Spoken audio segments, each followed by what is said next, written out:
जय महाराष्ट्र मित्रांनो, जय भीम, जय शिवराय, नमोबुद्धाय. आपले राज्याचे परिवहन मंत्री आदरणीय प्रतापजी सरनाईक साहेबांनी काल परवा 2 दिवसापूर्वी घोषणा केलेली आहे की सर्व रिक्षा चालक असो, टॅक्सी चालक असो, यांना मराठी भाषा आलीच पाहिजेत आणि ते अनिवार्य आहे. तर माझं खरंच कौतुक करतो, मी अभिनंदन करतो प्रताप सरनाईक साहेब यांचं. हे ॲक्च्युली याने तसं बघायला गेलं तर खूप लेट केलं, पण ठीक आहे. कमसे कम आता तरी त्यांना वाटलं असेल काही की बाबा हे जरुरी आहे. परंतु माझे सर्व महाराष्ट्रातील मराठी बांधवांना, राजकारणीमधल्या लोकांना यांना विनंती आहे. विषय कसा असते, आता काही लोक बोलत असतील की त्यांना वेळ द्या असं तसं, परंतु हे नव्हे. वेळेचा इथं प्रश्न येत नाही. जे लोक 15-15, 20-20 वर्षापासून महाराष्ट्रात, मुंबईत राहतात आणि त्यांनी कधी आपल्या भाषेला आपलंसं केलंच नाही. ॲक्च्युली त्या लोकांना काही गरज जरुरी समजली नाही. मराठी माणसाला त्यांनी अक्षरशः गृहीत धरले आहे. मी परत सांगतो, माझा विरोध नाही त्या लोकांना, परंतु ज्या पद्धतीने आता महाराष्ट्रामध्ये परिस्थिती निर्माण होत चाललेली आहे, ज्या लोकांना ज्या सुखसुविधा मराठी लोकांना, महाराष्ट्रातल्या, मुंबईतल्या लोकांना मिळायच्या त्या लोकांना मिळत नाही आहेत. याचं कारण असं, एक प्रत्येक शहराची कॅपॅसिटी असते, प्रत्येक शहराची एक रचना असते.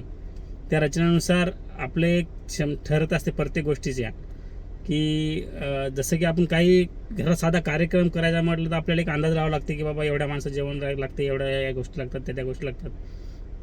तसं प्रत्येक शहराचं असते. मुंबई ही शहराची काही लोक आपली, काही मराठी भाई आपलेच लोक आहेत की मराठी माणसांना सहकार्य न करता बाहेरून लोक आलेले त्यांना सहकार्य करतात.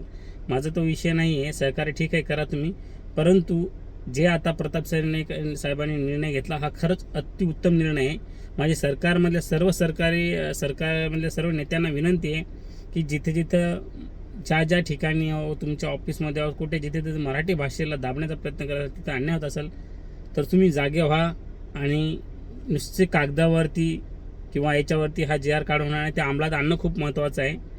मराठी भाषेला जागतिक दर्जा दिलेला आहे, तर हा नुसतं कागदावरती नसला पाहिजेत, तर हा अंमलात आणणं खूप महत्त्वाचं असते.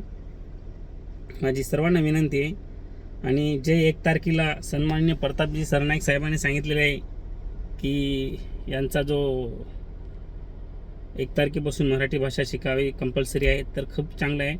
आता बघूया किती लोक शिकतात. आणि खरंच यांना टायमाचा विषय नाही आहे. या लोकांनी 20-20 वर्ष, 15 काही लोक सांगतात की आम्ही इतने साल से रह रहे आहे, बोलताना असं बोलतो, आम्ही इतने साल से राहिले. माझं त्यांना एकच म्हणणं आहे की तुम्ही एवढ्या वर्ष राहिलेत, मग तुम्ही का नाही शिकली? आता बोलते हमको टाईम चाहिए असं वसं. अरे तुम्ही एवढ्या वर्ष राहिले, तुम्ही फक्त दादागिरीची भाषा केलेली आहे. जेव्हा हे मराठी लोक तुमच्या विषय निघतात, मराठी मुद्द्याचा, मराठी भाषेचा, तेव्हा असे गुरमटपणे भाषा करतात की हम नाही शिकेंगे, हम नाही बोलेंगे.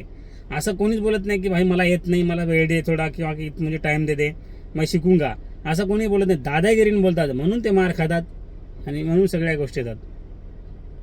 तर माझं सर्वांना विनंती आहे, परत अभिनंदन प्रताप सरनाईक साहेबाचं, आणि हे लवकरात लवकर अंमलात आणा एवढीच अपेक्षा. जय हिंद, जय महाराष्ट्र.